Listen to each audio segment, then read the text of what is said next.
pessoal, espero que estejam todos bem. Meu nome é Gilmar e eu fiquei responsável por apresentar para vocês essa aula prática sobre ácidos nucleicos.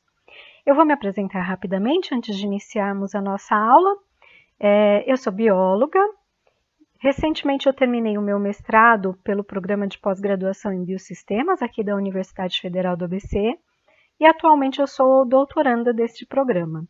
A minha linha de pesquisa em biosistemas está ligada à bioquímica. No meu mestrado eu trabalhei com bioinformática estrutural, estudando inibidores de serinoproteases aplicados a doenças pulmonares.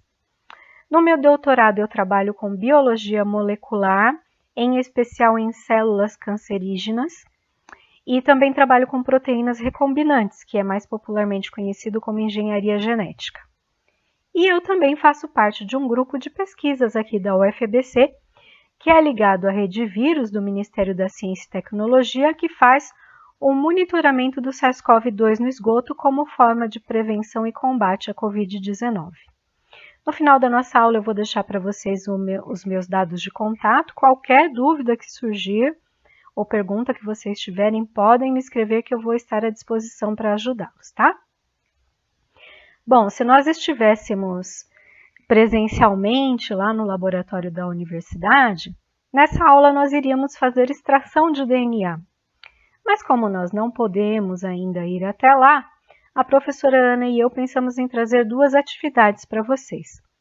A primeira atividade, vocês terão que ver como é feita a extração do RNA do SARS-CoV-2 para fazer o teste de PCR, que é a técnica padrão ouro para a detecção da Covid-19. Nós vamos falar um pouquinho sobre essa técnica também.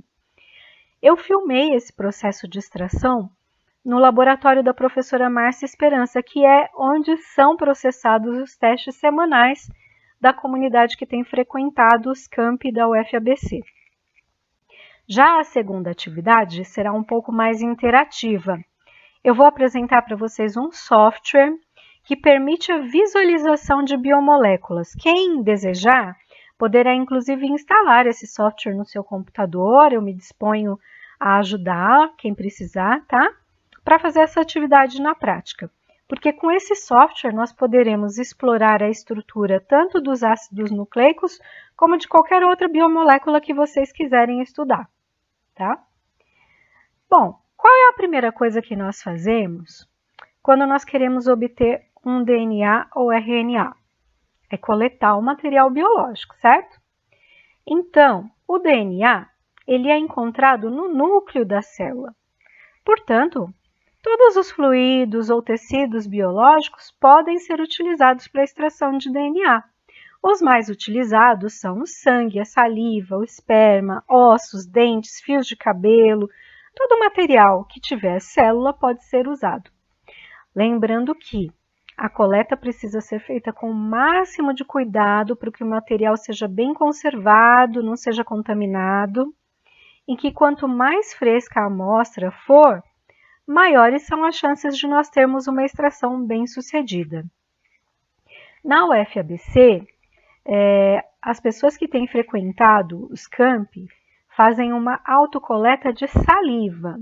Como vocês podem ver nesse fluxograma, nós primeiros pegamos o kit lá no campi da UFABC que nós frequentamos, preenchemos ali com os dados solicitados, aí higienizamos as mãos, coletamos a saliva como uma espécie de cotonete que vem no kit, colocamos esse cotonetinho dentro de um tubo, enrolamos esse tubinho em um lenço umedecido com álcool, colocamos em envelope lacrado e depositamos na urna para que depois ele possa ser coletado e processado pela equipe da professora Márcia Esperança. Existem diversos protocolos para extração de DNA, tá? Mas todos eles envolvem 3 passos básicos, que são a lise, a purificação e a eluição. Falando um pouquinho sobre esses 3 passos. Primeiro, a lise. A lise é a extração do DNA de dentro das células. Vejam, as células precisam ser abertas para liberar o DNA. Então, a lise é o rompimento da membrana celular para a liberação do material genético. Isso pode ser feito através de técnicas físicas, químicas, enzimáticas ou então por uma combinação desses métodos. Geralmente é utilizada até uma centrífuga para que os detritos celulares fiquem sedimentados no fundo do Eppendorf e o lisado, ou seja, uma fase aquosa, fique por cima, contendo os materiais celulares, para que seja recolhido e ir para a próxima fase de processamento, que é a purificação. Veja, quando a célula é lisada ou aberta, o DNA é liberado junto com outras proteínas. Por isso que esse material lisado precisa ser purificado. E a purificação ela é feita em 2 passos.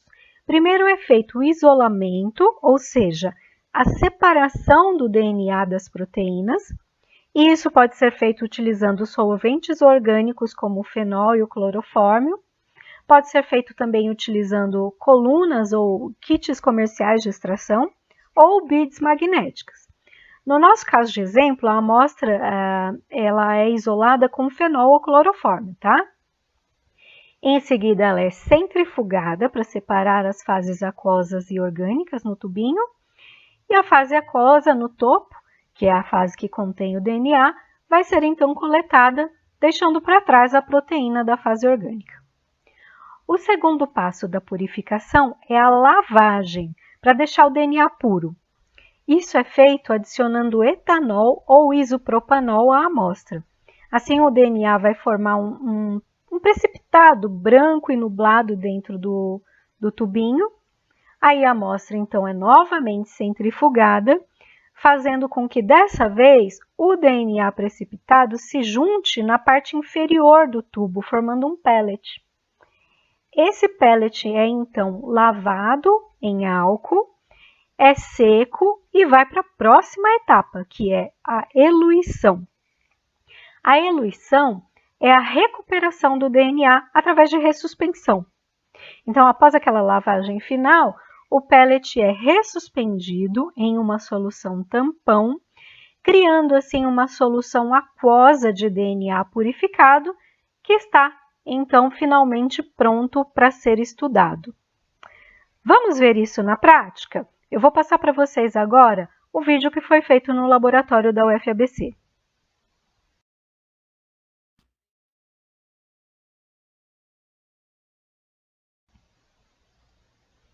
Bom, logo que essa amostra chegou no laboratório, elas precisam ser identificadas, tanto o envelope quanto depois, a mesma identificação que vai no envelope vai no tubinho onde foi coletada a amostra, tá? Esse envelope ele é aberto dentro de uma cabine de fluxo laminar, que é um equipamento que ajuda a manter o ambiente estéril. Aí sim, depois de tudo identificado, é adicionado uma solução de trisol nessa amostra. O trisol é uma mistura de tiocianato de guanidina e fenol. Ele serve para facilitar o isolamento do RNA, tá? Aí já dentro de uma capela de exaustão, esse material da lise é transferido para um tubinho com clorofórmio.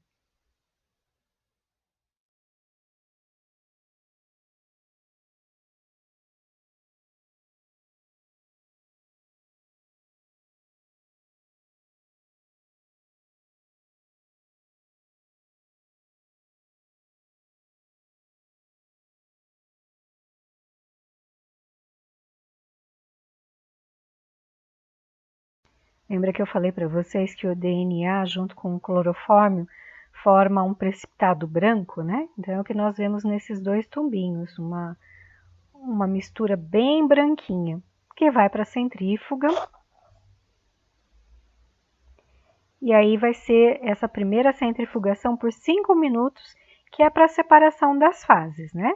A fase orgânica, que vai ficar no tubinho, e a fase aquosa, que é a fase superior, que vai ser coletada para ser processada na purificação. Esse material que é coletado é colocado num Eppendorf contendo etanol 100%, e aí novamente é centrifugado por 15 minutos para formar aquele pellet de RNA, Então, vê na imagem que fica só um pedacinho de RNA. Na sequência, esse pellet ele é lavado com álcool 70%, ele é seco e aí sim ele vai para o termociclador.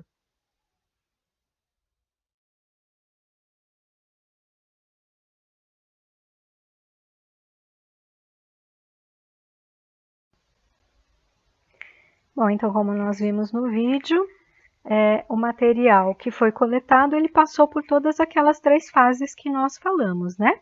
A lise, depois a purificação em 2 passos, né? O isolamento e depois a lavagem. E aí, por fim, a eluição do pellet de RNA do SARS-CoV-2. Agora você pode pensar assim, será que a gente consegue coletar o DNA humano em casa? Eu vou propor para vocês um exercício que vocês podem fazer quando tiver um tempinho em casa, que é extrair o seu próprio DNA para observá-lo. Ele fica como se fosse um algodão. Você só vai precisar de coisas que todo mundo tem em casa, tá? Água, sal, detergente e álcool. Por que que com esses 4 elementos a gente consegue extrair o nosso DNA? Porque nós sabemos que a membrana celular ela é composta por uma fina película proteica, né? Gordura. Então, para rompê-la, nós podemos usar detergente. Nós sabemos também que o DNA ele possui carga negativa por causa dos terminais fosfatos. Então, quando nós acrescentamos sal a ele, que é um íon, ele vai se ligar nessas extremidades fosfato e vai anular parte da carga que causa a autorrepulsa do DNA. Isso permite que o DNA possa se aglomerar. Por fim, o álcool, junto com o sal, vai ajudar o DNA a se aglomerar, a se separar das moléculas de água, permitindo que ele forme esse algodãozinho que você possa ver, tá? Tem o passo a passo dessa extração do DNA em um vídeo do YouTube que eu vou deixar para vocês na descrição aqui do material de vocês, que é do canal Manual do Mundo e o nome do vídeo é Como Extrair DNA Humano. É uma experiência muito simples, mas que ajuda a fixar esses conceitos de carga negativa, de membrana celular, de repulsa de DNA, né? Então é interessante a gente fazer para fixar esses conceitos na mente. Mas voltando agora ao nosso estudo, assim que a extração ela é finalizada, ela pode ser usada para testes moleculares, como por exemplo o PCR, que é a Polymerase Chain Reaction, ou em português, reação em cadeia da polimerase. Essa é uma técnica utilizada para amplificar, ou seja, para fazer muitas cópias de uma região específica do DNA. E ela também permite detectar e quantificar sequências específicas de ácidos nucleicos. Normalmente, o objetivo do PCR é fazer com que a região alvo do DNA possa ser analisada ou usada de alguma outra forma. Esse teste é usado em muitas áreas da biologia e da medicina, incluindo diagnósticos médicos, pesquisas em biologia molecular, análises forenses. O DNA amplificado por PCR também pode ser enviado para sequenciamento genético, pode ser clonado em um plasmídio para outros experimentos, né? Então, são muitos os usos que nós temos a respeito do material que é amplificado por PCR. Para fazer um PCR, o que a gente precisa? Nós precisamos da amostra de DNA a ser testada, nós precisamos de primers, ou seja, iniciadores, tanto da fita forward quanto da fita antissenso, que é a fita reverse, tá? Nós precisamos de nucleotídeos, que são os desoxirribonucleotídeos, ou chamados também abreviadamente de DNTPs. Precisamos de uma enzima chamada taq-DNA polimerase, que é uma enzima isolada de uma bactéria que vive em fontes termais, e por isso é uma enzima muito estável ao calor. Precisamos de uma solução tampão, água e cloreto de magnésio. E também precisamos de um aparelho chamado termociclador, que é um equipamento que vai aumentar e diminuir a temperatura de acordo com a programação que é feita pelo utilizador. Então, nós juntamos no Eppendorf o DNA-alvo, os primers, os nucleotídeos, a Taq polimerase e o tampão. Aí levamos esse Eppendorf lá para o termociclador. E o que é que o termociclador vai fazer? O termociclador ele precisa ser programado para repetir 3 ciclos de desnaturação, anelamento e extensão.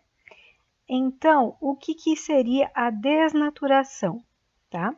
A desnaturação é quando você eleva a temperatura acima de 90 graus para romper as ligações de hidrogênio e separar a cadeia dupla de DNA. Daí, lembra que nós colocamos lá dentro do Eppendorf a enzima polimerase, os primers, né, os nucleotídeos. Então, depois da desnaturação, nós abaixamos a temperatura no termociclador para 55 a 65 graus. Aí os primers vão se ligar às extremidades da sequência-alvo, marcando onde deverá ocorrer a amplificação do DNA. Quando a temperatura é elevada de novo para 72 graus, que é a temperatura ideal para a enzima Taq polimerase agir, ela vai começar a incorporar os nucleotídeos complementares à sequência-alvo. Então, esse ciclo ele é repetido por cerca de 20 a 40 vezes, ao final do qual nós teremos o DNA amplificado.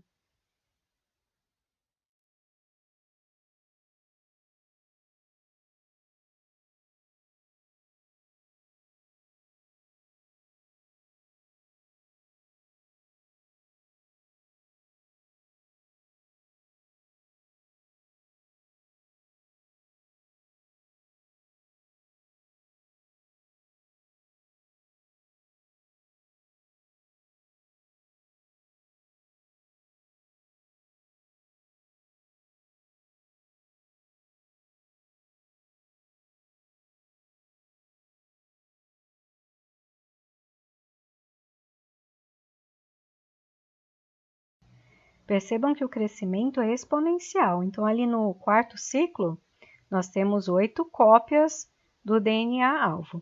Então, quando nós chegarmos lá no ciclo número 30, quantas cópias do DNA-alvo nós teremos?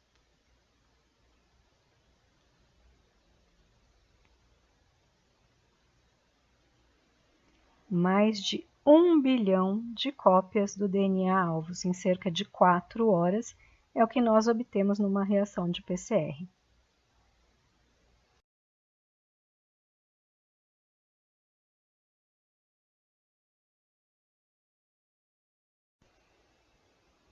Mas como é que nós podemos ver se o DNA foi realmente amplificado?